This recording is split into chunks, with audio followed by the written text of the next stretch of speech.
हम Christian colony Jaranwala में थे और हमने आपको दिखाया कि कैसे वहाँ पे कई लोगों को मुआवजा मिला, कई लोगों को नहीं मिला। और उनका गम और गुस्सा जो था वो पुलिस की तरफ भी ज़्यादा था कि पुलिस ने की गफलत की वजह से जो ये वाक़या पेश आया। इसलिए हमने ज़रूरी समझा कि हम पुलिस का मौक़िफ़ भी लें।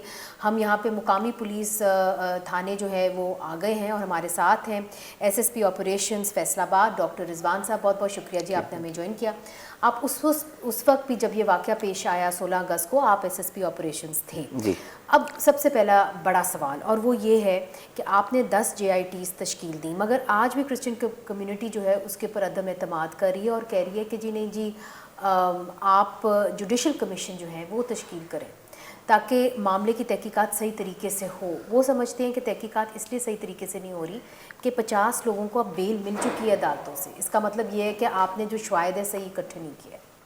देखिए जी, ये जो इस तरह का इंसिडेंट होता है ना, जहाँ पे इतना मास लेवल के ऊपर जो है लोग इन्वॉल्व होते हैं और जिस प्रोसेस के अंदर इतना सारा मॉब अटैक करता है, और जड़ावाला देखा जाए तो एक बैकवर्ड एरिया है।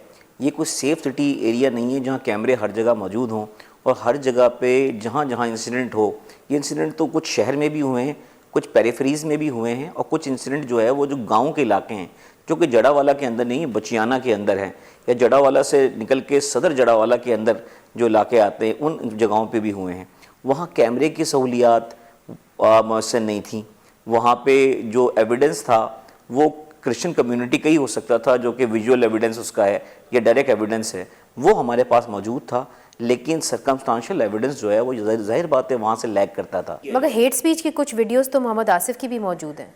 हर उस बंदे की, जैसे इस सिलसिले के अंदर जो यहाँ पे पिछले दिनों एक इनका जलसा हुआ TLP का, जिसके अंदर उन्होंने आके थ्रेट किया स्टेट को और उन्होंने इल्ज़ाम लगाया कि ये स्टेट ने ये सारा कुछ करवाया था, और धमकी अंदाज में जो है वो क्रिश्चियन कम्युनिटी को भी वार्निंग्स दी।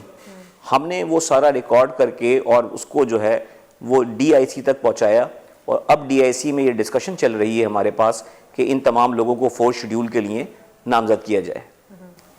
ठीक, मगर फिर भी सवालात तो अपनी जगह खड़े हैं। इस वक्त क्रिश्चियन कम्युनिटी जुडिशल कमीशन जो है वो तश्कील देना चाह रही है। हुकूमत क्यों रेजिस्ट कर रही है? आप क्यों नहीं जुडिशल कमीशन जो है उसको तश्कील देते? देखिए, पुलिस का मैंडेट है इन्वेस्टिगेशन करना, पुलिस का मैंडेट है FIR देने के बाद। पुलिस ने कभी रेजिस्ट नहीं किया। पुलिस आज भी, पुलिस से किसी ने ना व्यू लिया है, ना पुलिस से पूछा है किसी ने कि जुडिशल कमीशन बनना चाहिए नहीं बनना चाहिए। We are open to it. अगर हम चाहते तो ये इन्वेस्टिगेशन पुलिस का कोई DSP भी कर रहा होता, या हम चाहते तो ये इन्वेस्टिगेशन जो है वो नॉर्मल इन्वेस्टिगेशन की तरह होती। लेकिन पुलिस ने शुरू में लिख के दिया कि क्योंकि ये इंसिडेंट यहीं का है तो इसमें बेहतर ये है कि JITs बना दी जाएँ ताकि ऑर्गेनाइजेशंस के लोग भी इसमें आ जाएं, ताकि इंडिपेंडेंट इन्वेस्टिगेशन हो। यही वो मकसद था जिसके लिए JITs जो है वो कायम की गई। ठीक, और इसलिए आपने 10 जो हैं वो JITs कायम की। एग्जैक्टली। अच्छा, एक और चीज़ जो सवाल बनता है वो ये है कि राजा सलीम मसीह और रॉकी मसीह, उसके बारे में मुतनाज़ ख़बरें आ रही हैं कि जी उनके ऊपर इल्ज़ाम लगाया गया था क्रिश्चियन कम्युनिटी की तरफ से, जिसकी वजह से जो है ये सारा वाक़या पेश आया।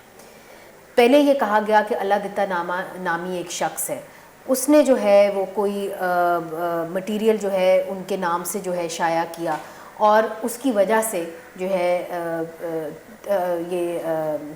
लोग जो हैं वो अपसेट हो गए और उन्होंने वो धावा बोल दिया। अब ये बात दुरुस्त है या कि कुछ स्टोरी कुछ और? Let me put it correct. मैं आपको क्रोनोलॉजिकल ऑर्डर में बताता हूँ तो समझ में आएगा आपके।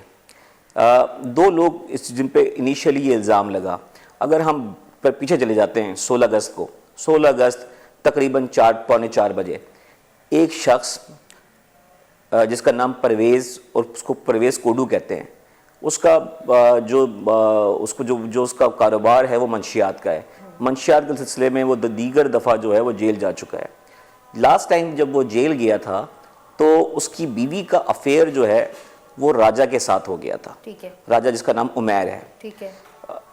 परवेज़ ने आने के बाद इसके ऊपर बड़ा ही गुस्सा किया और उसने अपनी बीवी को छोड़ दिया। ठीक है। इसी वजह से उसने क्रिश्चियन कम्युनिटी से या कॉलोनी से अपना घर चेंज करके वो दूसरी जगह शिफ्ट हो गया, किराए का मकान लेके। लेकिन उसको ये ग्रज ज़रूर थी। तो होता ये है कि परवेज़ जो है, जो एक चीज़ लेके 1 महीने से तैयारी कर रहा होता है, एक जगह से वो कुरान पाक ख़रीदता है, एक जगह से वो जाके मार्कर और कागज़ ख़रीदता है, तीसरी जगह से जाके वो बैग लेता है। ये सारा लेकर वो अपने घर के अंदर वो सब तैयारी करता है और इसके बारे में सिर्फ उसके एक दोस्त बॉबी, जो उसका एक दोस्त है, उसको मालूम होता है, जिसके घर बैठ के आखिर में ये चीज़ें सारी लिखी गई।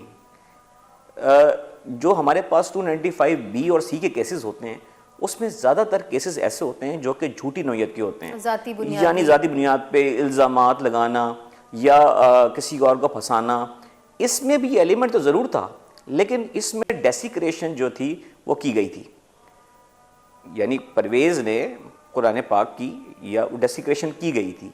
तो ये पहला वो केस था जिसके अंदर इन रियलिटी डेसिक्रेशन हुई भी थी। अभी हम क्रिश्चियन कॉलोनी में थे, कई लोगों को तो मुआवजा मिला, कई लोगों को नहीं मिला। एक खातून ने तो मुझे यहाँ तक बताया कि जी मैं जब गई तो पता चला कि जो मेरा आईडी कार्ड है उसके अंदर नाम तो मेरा है मगर आईडी कार्ड का नंबर किसी और का है, तो वो मामला उधर का उधर ही रह गया। ये क्यों हो रहा है? कई लोगों को मिल रहे हैं मुआवजा, कई लोगों को नहीं मिल रहा। अच्छा, इसका कोई जवाब तो बेसिकली डीसी ऑफिस ज़्यादा अच्छी तरह दे सकेगा, लेकिन क्योंकि मैं यहाँ पर रहा हूँ, मेरे सामने सारा कुछ हुआ है, तो मैं आपको ये बताऊँ कि जो मुआवजा मिलने का मामला हुआ या रेनोवेशन या रिकन्स्ट्रक्शन का अमल आया, ये तो एक मिसाली था। उसको ज़रूर कहना पड़ेगा, बताना पड़ेगा कि जिस तरीके से सीएम पंजाब ने इसको टेकअप किया या आईजी पंजाब ने टेकअप किया, वो मिसाली था। आप माफ लोग ये नहीं कह रहे। अच्छा, वो ना कह रहा हूँ, मैं थोड़ा अपना व्यू देना चाहूँगा ना आपको। उसकी वजह ये बताऊँ मैं आपको कि IG Punjab for 5 days he stayed here, और जितनी भी चर्चेस जले थे वो with in the period of 40 days जो है वो सारे चर्च रेनोवेट हुए या रिकंस्ट्रक्ट हुए। आप मेरे साथ चले, salvation army church, Presbyterian church चले मेरे साथ में, और जितने चर्चेस जो जिसको भी एक ईंट भी इसकी डैमेज हुई थी वो रिकंस्ट्रक्ट हुआ है, रेनोवेट हुआ है। हमने लोगों को मुआवजा नहीं मिला। मैं बताता हूँ आपको, उसका ही बताता हूँ। जब लोगों के मुआवजे डिसाइड हुए तो घर जितने जले थे, एक असेसमेंट कमेटी बनी, उसने असेसमेंट की और असेसमेंट कमेटी ने ये डिसाइड किया कि किस किस को कितना कितना मुआवजा मिलेगा। 20 लाख का चेक मिलना था पर हाउस। इशू जब आया, क्योंकि ये छोटे घर हैं और छोटे घर के अंदर इसके अंदर मल्टीपल फैमिलीज रहती हैं घर के अंदर, एक ही घर जो कि जिसका एरिया शायद 1 मरले या 1.5 मरले या 2 मरले घर है, उसमें 3 फ्लोर्स बने हुए हैं और उसमें 3 फैमिलीज रह रही हैं, उसको एक हाउस कंसिडर किया गया और उसको एक हाउस कंसिडर करके एक 20 लाख का चेक दिया गया। अब ग्रीवियंसेस यहाँ से इकट्ठी हुई हैं, जो हम जाते रहे उनसे मिलते रहे, तो क्योंकि हमारे रेलेवेंट तो नहीं था, लेकिन वो ग्रीवियंसेस ये थी कि चेक जो है वो सिर्फ एक को मिल गया, हम 2 फैमिलीज भी रहते थे, हमें नहीं मिला। नहीं, मगर कई जगहों पे हमने देखा है कि पूरी जो मंजिल है, आपने बिल्कुल दुरुस्त कहा कि 3 मंजिलें हैं, बिल्कुल दुरुस्त। हाँ। मगर जिस तरह रूही वकास का घर जो बिल्कुल सेंट जॉन्स चर्च के बिल्कुल साथ है, उसको जो है मुआवजा नहीं मिला। मैं आपको कई और ऐसे घर बता सकती हूँ। परवीन का घर जो उसके साथ वाले घर हैं, उसके अंदर कम से कम 5 ऐसे घर हैं जो बना रहे हैं, जिनको हमने खुद विजिट किया और पूरे के पूरे घर को जो है कोई मुआवजा नहीं मिला।